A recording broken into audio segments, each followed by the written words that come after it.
Olá, meu convidado de hoje veio de Sapiranga, a capital nacional das rosas, do voo livre, das bicicletas. Sério, honesto, transparente e um idealista. Natural de Rodeio Bonito, filho do seu Jesus e da dona Alcina, começou a trabalhar muito cedo, aproveitando quase nada da sua infância. O pai do Juliano, da Kailane e da Bruna frequentou a escola por não muito tempo, mas tem pós-graduação nas mesas de negociação entre empregadores e empregados. É presidente do Sindicato dos Sapateiros de Sapiranga. Sua luta é sobretudo por mais dignidade e respeito para com o trabalhador. Hoje teremos uma conversa de peso com Júlio Cavalheiro Neto. Seja muito bem-vindo, Júlio. Prazer te receber para essa conversa de peso. Nosso bom dia a todos. Que a gente está aqui para contribuir e divulgar para a comunidade aqui do nosso estado, através da TV, para que nosso trabalhador tenha muita dignidade, esperança e que nós temos um desenvolvimento na sociedade bem melhor do que vinha ocorrendo. Me fala um pouco como é que foi esse teu começo aí. Hoje Sapiranga é considerada a capital nacional das rosas, é a capital do voo livre e é a capital das bicicletas, mas a gente não vê mais tanta bicicleta assim nas ruas, né? Sapiranga ela é a capital das bicicletas, das rosas, e também foi a capital de exportação do calçado feminino. Também isso é bom salientar, a gente sempre salienta isso, porque a grande produção no nosso ramo do calçado hoje, Sapiranga, foi no setor do calçado feminino. Nós tínhamos grande exportação na época, aí, na década de 80, 90. Mas isso hoje faz parte da história? Faz parte da história hoje. Ainda temos, graças a Deus, a luta. E nós, do movimento sindical, nosso sindicato, desde que a gente acompanha o movimento, a gente não só luta por aumento de salário para os trabalhadores, nós também lutamos para que também haja emprego. Se mantém e se aumenta os postos de trabalho. Porque tendo postos de trabalho, tem como a gente reivindicar melhores condições de trabalho e de salário para os trabalhadores. Natural de Rodeio Bonito. Que cidade é essa lá perto de Palmeiras? Rodeio Bonito da Grande Palmeiras das Missões, no Alto Uruguai. Eu vim de lá na década de 83. Veio muita gente de lá naquela época. Bastante gente. Naquela região toda, né? Tem a Vila Palmeira de gente que veio de Palmeiras. Lá da Grande Alto Uruguai, Novo Hamburgo, Sapiranga, Parobé, essa região, aqui tem bastante gente lá da nossa região que vem em busca de melhores condições de vida, trabalhar. Né? Lá era na roça? Lá na roça. Na enxada, desde cedo? Na enxada, no arado. Hoje é tudo diferente, né? Sim. Tudo mecanizado. Sim. O trabalho. Mas começaste a trabalhar mesmo foi na enxada? Na enxada, trabalhava na enxada. Isso aos 8 anos, Júnior? Aos 8 anos de idade eu estava na lavoura. Enquanto tu esteve lá, sempre trabalhou na lavoura? Sempre trabalhei na lavoura. Quem é que foi que disse assim, olha, lá para aquela região tem bastante emprego? Olha, hoje para encontrar um peão lá para trabalhar na lavoura é muito difícil. Indústria não tem lá. Então emprego, o pessoal vem tudo para cá. É região da produção mesmo. É região da produção. Como é que foi que naquele momento chegou para ti a informação de que aqui nessa região tinha emprego sobrando e era um bom lugar para se viver? Chegou a fazer um test drive antes, né? Isso. Em 81 chegou a vir para cá e ficar um tempo, né? Eu trabalhei na lavoura até 17, 18 anos. Daí eu fui trabalhar em Santa Rosa, no frigorífico Prenda na época. E depois do frigorífico Prenda, eu vim para Sapiranga em 81. Fiquei aí um período aqui, que o pessoal de lá vieram muita gente para cá, daí a gente veio, Foi um amigo que disse, é por lá. Um amigo vinha para cá, a gente veio, eu retornei para casa do meu pai. Era casado ou não? Não, solteiro. Era mais fácil daí as coisas, né? Mais fácil as coisas, E né? voltar. Eu retornei para casa do meu pai, fiquei mais um pouco com o meu pai. Meu pai também estava meio sozinho lá, dava uma mão para ele. E daí em 83 a gente, né, resolveu voltar de novo para cá. Daí eu voltei, comecei a trabalhar no Calçados Paquetá e estou até hoje trabalhando. Naquela época tinha quantos funcionários no Paquetá? Paquetá na época em torno de 3 mil e poucos trabalhadores na época. Chegou a mais de 4 mil. Chegou a mais de 4 mil, Hoje praticamente não se produz calçado na Paquetá aqui em Sapiranga. Na Sapiranga tem mais o desenvolvimento. São um pouco mais de 1.000 funcionários. Mais de 1.000 funcionários, 1.200 e poucos funcionários. Isso é mudança, é reflexo de tudo que aconteceu nos últimos anos. Isso. Né? O que mudou daquele movimento sindical que tu provavelmente acompanhava como um agente, como um trabalhador, para os dias de hoje? Daquele período de 83 para cá, em 86, nós tivemos a categoria, teve uma grande mobilização lá, uma greve geral, toda a categoria, mais de 90% dos trabalhadores aderiram pela greve, onde tinha mais de 30 mil trabalhadores na rua, né? Então, foi uma novidade, foi uma experiência, né? Eu não fazia parte do movimento sindical na época, mas eu era da categoria, entende? Então a gente aderiu todo o movimento, né? E foi uma experiência muito grande, muito boa. Então dali para cá a gente começou, né, a aprender, a ir buscar os nossos direitos, da classe trabalhadora. Né?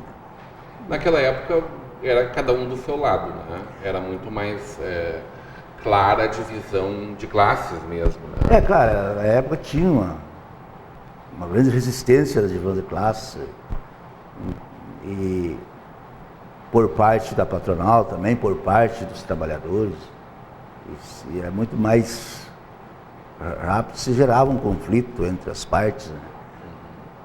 Graças ao desenvolvimento, à desenvoltura que veio, hoje a gente já tem um bom diálogo com a patronal e os trabalhadores, temos um entendimento.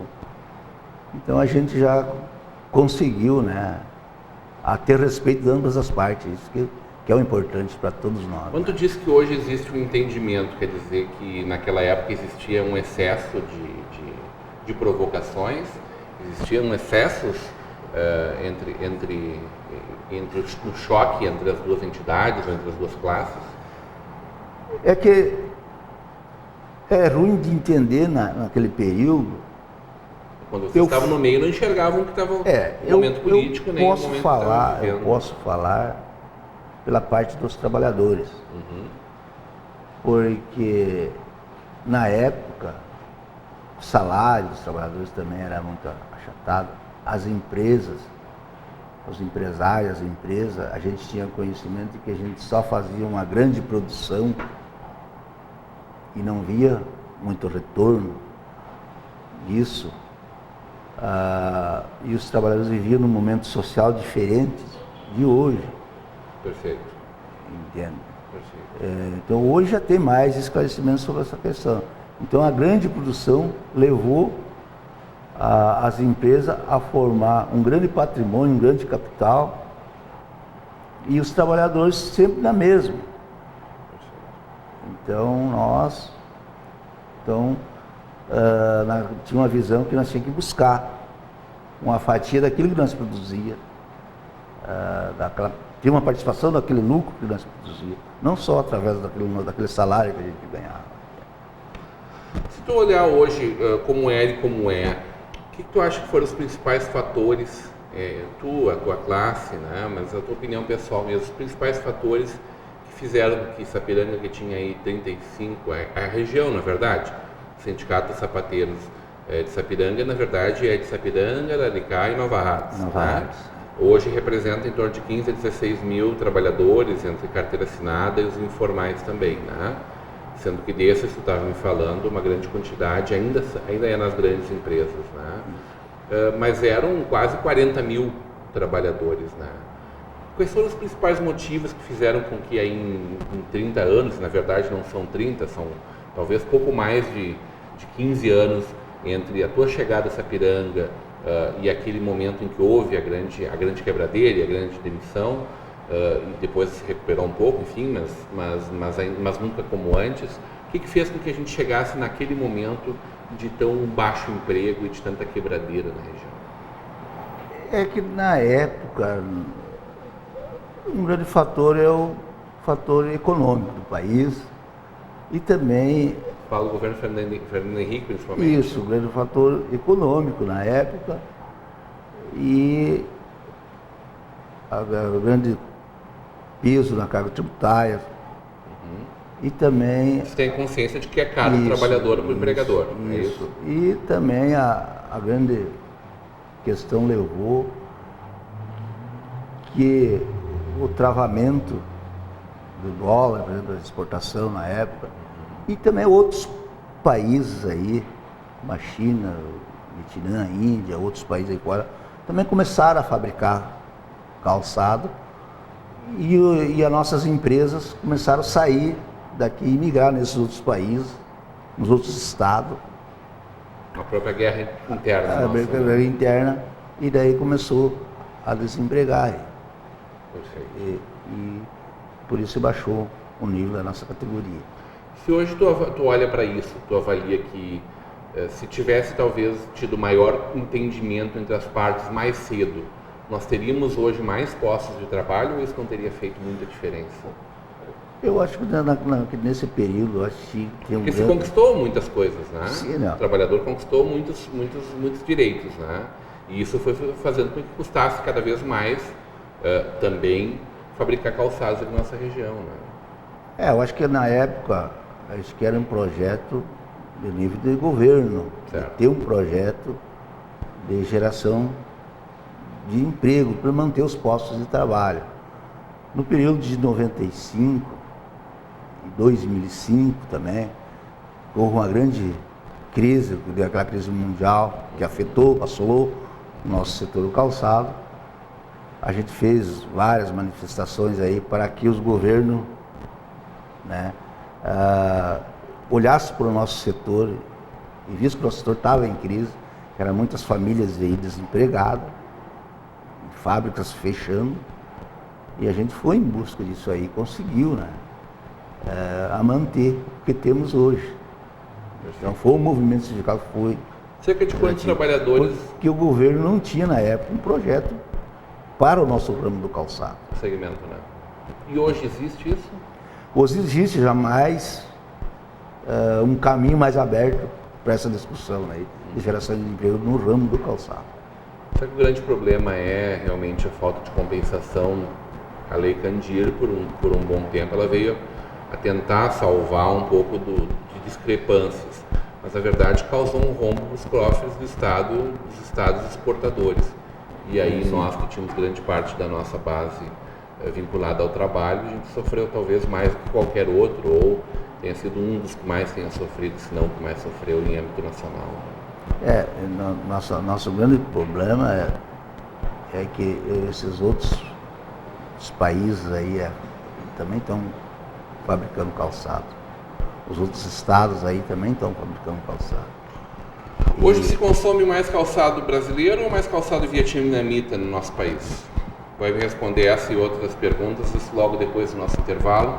Hoje numa conversa de peso com o presidente do Sindicato dos Trabalhadores Calçados Sapiranga, Araricá e Nova Hartz, Júlio Cavalheiro Neto.